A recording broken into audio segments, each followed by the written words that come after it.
When Madison Parker first walked into Jefferson High, she was determined to keep her head down. Moving to a new town was hard enough, but moving in the middle of the school year was brutal. She wore her ripped jeans, her plain white tank, and carried a second-hand backpack that had seen better days. She wasn't here to impress anyone. All she wanted was to survive her first week and not make a scene. But life has a way of testing people, and Madison's test came sooner than expected. By the third day, she had already attracted attention. Not because she wanted it, but because bullies had an uncanny ability to sniff out someone new, someone they thought was vulnerable. The ringleader of the group, Tyler, strutted through the hallway like he owned the place. His sidekick, Jordan, never left his side, and together they targeted anyone who didn't fit their mold. Madison had heard whispers about them. How they had made kids cry, how they had mocked others until they begged to be left alone.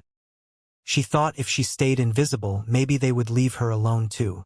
But invisibility is a fragile shield, and Tyler shattered it the moment he saw her. It happened after second period. Madison was at her locker, shoving books inside, when Tyler and Jordan sauntered over with smirks plastered across their faces. "Hey, new girl," Tyler sneered, leaning against the locker next to hers. "Nice jeans. Did you wrestle a dog for those holes, or what?" The laughter from his friends echoed through the hallway. Madison took a slow breath and ignored him, focusing on organizing her binder. Silence, she thought, was the best weapon. But silence, to bullies, was blood in the water. "What's the matter? Cat got your tongue?" Jordan said, circling behind her. "Or are you too shy to talk to real men?" Their friends laughed again. Madison closed her locker and walked away without a word. She thought she had escaped, but in the next instant, she felt a sharp tug on her jeans. She spun around to see Jordan gripping the waistband, pulling it slightly before letting go with a mocking grin. The humiliation burned, but Madison clenched her fists and kept walking. She knew if she reacted now, she would only give them power. But by the fourth day, the harassment escalated. Tyler and Jordan decided that ignoring them was an insult, a challenge to their dominance in the hallways. That morning, as Madison walked to class, they cornered her with a group of students gathered around. It wasn't just about a comment this time, it was a spectacle. Tyler grabbed one side of her jeans, Jordan grabbed the other, and they yanked while shouting, "Rip it off! Rip it off!" Laughter erupted, lockers banged, and the crowd chanted. For a brief second, Madison felt sheer terror, her face burning with shame. But then something inside her snapped. Her eyes blazed as she planted her feet firmly on the ground. She glared at them with a fury that silenced even some of the onlookers. "Pull harder, cowards!" she growled, shocking everyone with her defiance. Tyler and Jordan weren't prepared for resistance. They pulled, but Madison pushed forward, shoving them back so hard they nearly stumbled into the lockers. Gasps filled the hallway. For the first time, the bullies weren't laughing. Madison stormed off, her head held high, but in her mind she was already plotting. Humiliation was one thing, but attempting to strip her in front of the whole school? That was war.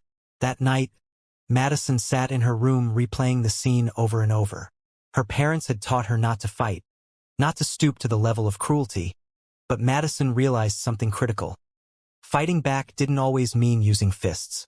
It meant using strategy, intelligence, and timing, and she had all three. She devised a plan not just to get back at Tyler and Jordan, but to expose them for what they really were, cowards hiding behind laughter. The next morning, Madison walked into school with calm determination. She knew their routine, knew where they hung out, knew how they thrived on attention. But today, attention would become their downfall. She began by making allies. Quietly, she talked to students who had suffered under Tyler and Jordan's cruelty. A girl who had been mocked for her weight. A boy who had been shoved into lockers for being too smart. Another who had been forced to eat lunch alone after they ruined his reputation with lies. Madison united them with a simple promise. "Trust me. Tomorrow you'll see justice." Word spread, whispers traveled, and curiosity sparked. Even students who weren't victims wanted to see what Madison had planned. The following day, the trap was set. Tyler and Jordan strutted into the hallway as usual, expecting to find new prey. Instead, they found Madison waiting, standing tall with a steady gaze. She wore the same ripped jeans, daring them to try again. Well, look who's asking for it, Tyler smirked. He grabbed one side of her jeans, Jordan grabbed the other, and the crowd began to gather once more. But this time something was different. The crowd wasn't laughing.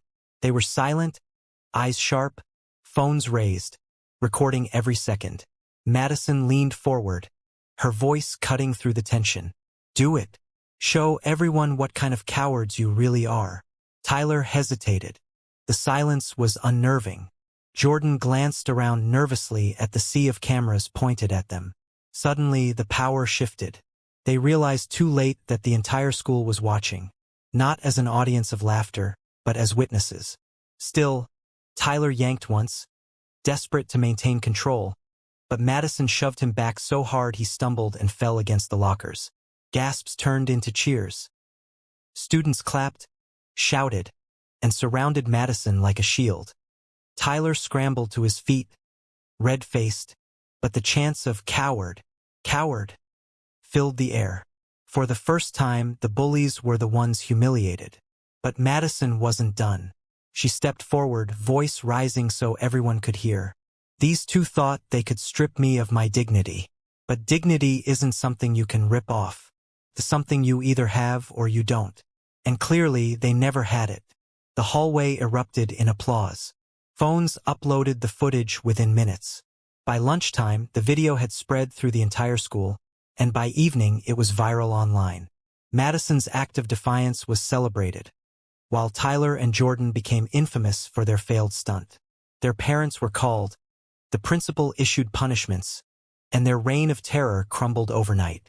Yet revenge wasn't just about one public moment. Madison made sure to cement the lesson. She continued to stand tall, supporting other students who had been victims.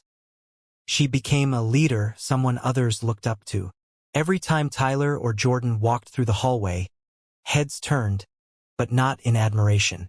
They were shadows of their former selves, reminders of how quickly power crumbles when courage stands in its way. And Madison? She thrived. Her confidence grew, her circle of friends expanded, and for the first time, she felt like she belonged. Not because she wanted to, but because she had earned it. But just when Madison thought the battle was over, a new twist emerged. Tyler, humiliated and desperate, decided to retaliate in secret. Late one afternoon, he cornered Madison in the library, his face twisted with anger. "You think you won? You think you can humiliate me and get away with it?" he hissed. Madison met his glare with steady eyes. "I didn't humiliate you, Tyler. You did that all on your own." He lunged forward, grabbing her arm. But before he could do anything, half a dozen students stood up from nearby tables. They had been waiting, watching, ready. Madison had allies everywhere now, and Tyler had none. He was dragged out of the library, exposed yet again, this time for crossing the line too far. The principal suspended him for weeks. Jordan, abandoned by his partner, tried to apologize to Madison privately. "I didn't mean for it to go that far," he muttered, unable to meet her eyes. Madison studied him for a long moment. "Maybe you didn't," she said, "but you still stood by him. You still laughed.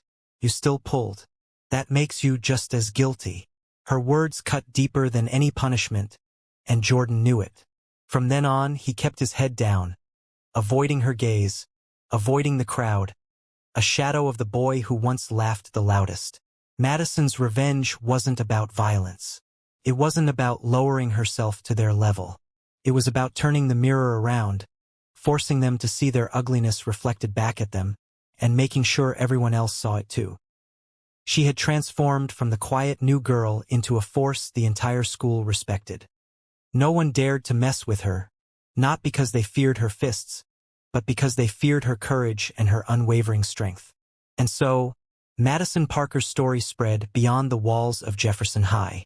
Parents told it to their kids as a reminder that bullies lose their power the moment you refuse to bow. Teachers shared it as an example of resilience. and Madison herself carried it as proof that dignity, once defended, can never be taken away. So, where are you watching this story from? Which part of the country are you in right now?